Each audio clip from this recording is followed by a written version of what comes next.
മാന്നാമംഗലം മരോട്ടിച്ചാൽ മലയോര ഹൈവേയുടെ നിർമ്മാണ പ്രവർത്തനം ആരംഭിക്കുന്നതിന് വേണ്ടി പുത്തൂർ ഗ്രാമപഞ്ചായത്ത് വൈസ് പ്രസിഡന്റ് അശ്വതി സുനീഷിൻ്റെ നേതൃത്വത്തിൽ സമ്മതപത്രം ഒപ്പിടുന്നതിന് വേണ്ടി ആവശ്യമായ ക്യാമ്പയിൻ പ്രവർത്തനം സംഘടിപ്പിച്ചു.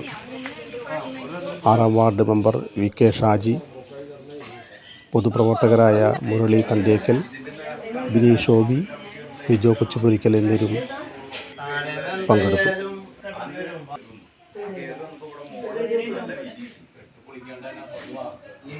നമ്മുടെ മലയോര ഹൈവേയുടെ എല്ലാവരും അനുകൂലമായിട്ടുള്ള അഭിപ്രായം തന്നെയാണുള്ളത്. വികസനം വരണം എന്നുള്ളത്. പിന്നെ 1-2 കൂട്ടർ മാത്രമാണ് തർക്കം എന്ന് പറയുന്നത്. അപ്പോൾ അത് കാർഷിക ഉൽപ്പന്നങ്ങൾക്ക് അവർക്കൊരു ന്യായമായ വില കിട്ടണം എന്നാണ് അവരുടെ ആവശ്യം. അത് നമ്മൾ പല യോഗങ്ങളിലും അറിയിച്ചിട്ടുണ്ട്. അതിൻ്റെ തീരുമാനം ഇനി ഉന്നതതല യോഗങ്ങളിൽ